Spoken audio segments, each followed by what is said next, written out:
আধ্যাত্মিক ও দিব্য জীবনের চর্চায় আমি শ্রীমতী লিলি বিশ্বাস আজ উপস্থিত হয়েছি শ্রী শ্রী রামকৃষ্ণ কথামৃত থেকে পাঠ নিবেদন করব। প্রথমে ঠাকুরের প্রণাম মন্ত্র। ওং স্থাপকায় চ ধর্মস্য সর্বধর্মস্বরূপিণে অবতার বরিষ্ঠায় শ্রীরামকৃষ্ণায় তে নমো নমঃ। জয় ঠাকুর, জয় ঠাকুর, জয় ঠাকুর। আজ শ্রীরামকৃষ্ণ কথামৃত থেকে পাঠ নিবেদন করছি। ব্রাহ্ম সমাজ ও মানুষের ঈশ্বর দর্শন, সিদ্ধ ও সাধকের প্রভেদ, আদ্যা শক্তি এই জীব জগৎ, এই চতুর্বিংশতি তত্ত্ব হয়েছেন। অনুলোম বিলোম রাখাল নরেন্দ্র আর ছোকরাদের জন্য ব্যস্ত হই কেন? ঠাকুর বলছেন, হাজরা বললে তুমি ওদের জন্য ব্যস্ত হয়ে বেড়াচ্ছ, তা ঈশ্বরকে ভাববো কখন? তখন মহা চিন্তিত হলুম। ঠাকুর বলছেন, বললুম মা এ কি হলো? হাজরা বলে, ওদের জন্য ভাবো কেন? তারপর ভোলানাথকে জিজ্ঞাসা করলাম। ভোলানাথ বললে, ভারতে ওই কথা আছে, সমাধিস্থ লোক সমাধি থেকে নেমে কোথায় দাঁড়াবে, তাই সত্যগুণী ভক্ত নিয়ে থাকে। ভারতের এই নজির পেয়ে তবে বাঁচলুম। হাজরার দোষ নাই, সাধক অবস্থায় সব মনটা নেতি নেতি করে তার দিকে দিতে হয়। সিদ্ধ অবস্থায় আলাদা কথা। ঠাকুর বলছেন, শ্রী শ্রী রামকৃষ্ণ কথামৃততে ঠাকুর ভক্তদের সঙ্গে বিভিন্ন আধ্যাত্মিক বা ঈশ্বরীয় বিষয় নিয়ে কথা বলছেন। ঠাকুর বলছেন, ঘোল ছেড়ে মাখন পেয়ে তখন বোধ হয় ঘোলেরই মাখন, আবার মাখনেরই ঘোল, তখন ঠিক বোধ হয় ঠিক তিনিই সব হয়েছেন। কোনোখানে বেশি প্রকাশ, আবার কোনোখানে কম প্রকাশ।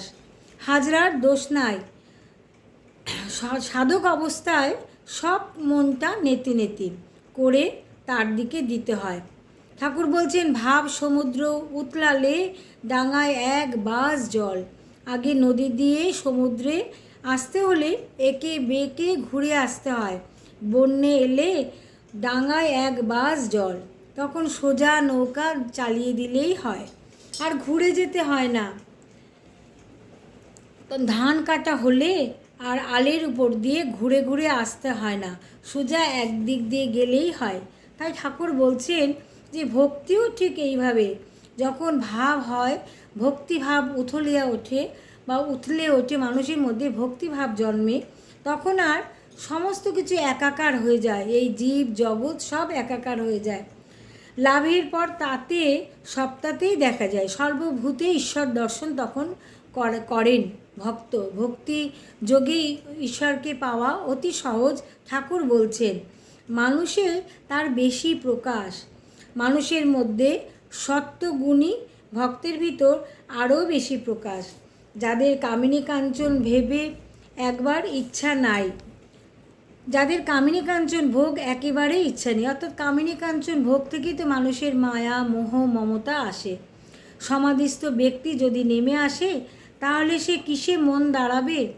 তাই কামিনী কাঞ্চন ত্যাগী সত্যগুণী শুদ্ধ ভক্তের সঙ্গ দরকার হয়।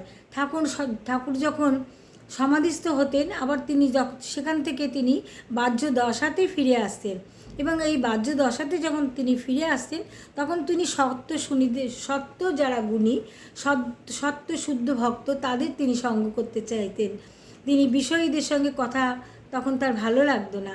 ঠাকুর বলছেন, ব্রাহ্ম সমাজ ও ঈশ্বরের মাতৃভাব এই সম্বন্ধে ঠাকুর বলছেন, এই জগৎই মা স্বরূপ, মাতৃস্বরূপ। যিনি ব্রহ্ম তিনিই আদ্যাশক্তি। যখন নিষ্ক্রিয় তখন ব্রহ্ম বলি, পুরুষ বলি। যখন সৃষ্টি স্থিতি লয় এই সবই তিনিই হন, তখন তাকে আমরা শক্তি বলি, প্রকৃতি বলি। পুরুষ আর প্রকৃতি, যিনি পুরুষ তিনিই প্রকৃতি, অর্থাৎ তারা ব্রহ্ম এবং প্রকৃতি হচ্ছে অভেদ। ব্রহ্ম শক্তি অভেদ, অভিন্ন। ঠাকুর বলছেন, আনন্দময় আর আনন্দময়ী। যার পুরুষ জ্ঞান আছে তার প্রকৃতি জ্ঞানও আছে, যার বাপ জ্ঞান আছে তার মা জ্ঞানও আছে। এই কথা শুনে সকলে হেসে উঠলেন। যার অন্ধকার জ্ঞান আছে তার আলো জ্ঞান আছে, যার রাত জ্ঞান আছে তার দিন জ্ঞানও আছে, যার সুখ জ্ঞান আছে তার দুঃখ জ্ঞানও আছে। তুমি ওটা বুঝেছো? ঠাকুর বলছেন। কেশব সহাস্যে বলছেন, হ্যাঁ বুঝেছি।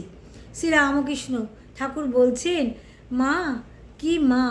জগতের মা, যিনি জগৎ সৃষ্টি করেছেন, পালন করছেন, যিনি তার ছেলেদের সর্বদা রক্ষা করছেন।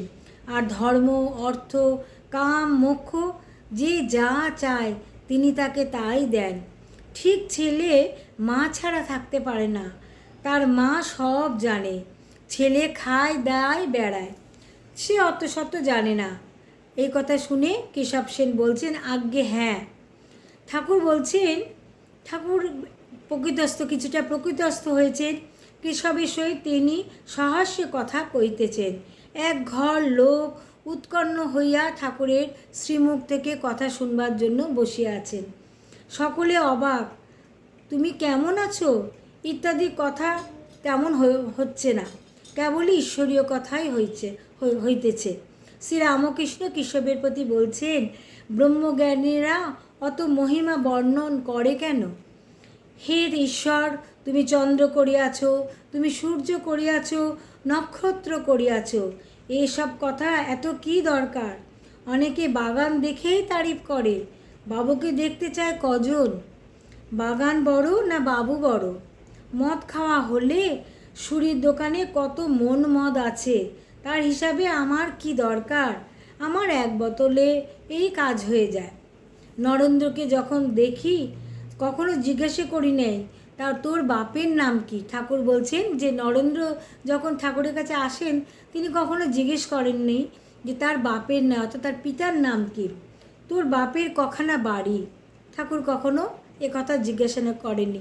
নরেন্দ্রের সঙ্গে তার পরম সান্নিধ্য, মানে নরেন্দ্রকে পেলেই ঠাকুর যেন অমৃত পেতেন, পরম স্বাদ পেতেন, তাকে পরম ভালোবাসতেন ঠাকুর নরেনকে পেলে।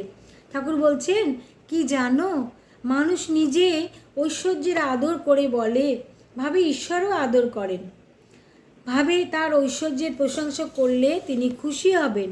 শম্ভু বলেছিল, আর এখন এই আশীর্বাদ করো যাতে এই ঐশ্বর্য তার পাদপদ্মে দিয়েই মরতে পারে। আমি বললুম, এ তোমারই ঐশ্বর্য, তাকে তুমি কি দেবে? তার পক্ষে এগুলো কাঠ, মাটি। যখন বিষ্ণু ঘরের গয়না সব চুরি হলো তখন সেজবাবু আর আমি ঠাকুরকে দেখতে গেলাম। সেজবাবু বলল, দূর ঠাকুর, তোমার কোনো যোগ্যতা নেই, তোমার গা থেকে সব গয়না নিয়ে গেল আর তুমি কিছু করতে পারলে না। আমি তাকে বললাম, এ তোমার কি কথা?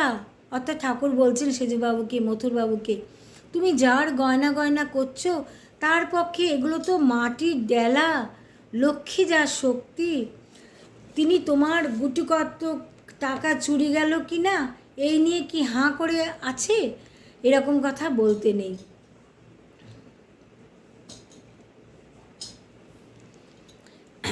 ঈশ্বর কি ঐশ্বর্যের বশ?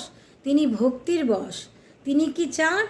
তিনি টাকা চান না, তিনি ভাব চান, তিনি প্রেম চান, ভক্তি চান, বিবেক চান, বৈরাগ্য চান, তিনি এইসব চান। ঠাকুর ভক্ত সঙ্গে তার সন্তানদের, তার গৃহী ভক্তদের, তার সন্ন্যাসী ভক্তদের সঙ্গে ঈশ্বরীয় কথা বলছিলেন। ঠাকুরের শ্রী শ্রী রামকৃষ্ণ কথামৃত পাঠ করে আমি সমৃদ্ধ হলাম এবং সকল ভক্তমণ্ডলী যারা শুনলেন তারাও তাদের অন্তঃশুদ্ধি হবে, আমি এইটুক আশা করব। এবং আমি আমরা সকলেই যেন আমরা তার চরণে শরণাগত হতে পারি, এইটুকুই আমার প্রার্থনা। আমরা আজকে ঠাকুরের কথা মৃত পাঠ এই পর্যন্ত। সকলে ভালো থাকবেন, সকলে ভালো থাকবেন। হরি ওম তৎসৎ। ওম শান্তি, ওম শান্তি, ওম শান্তি।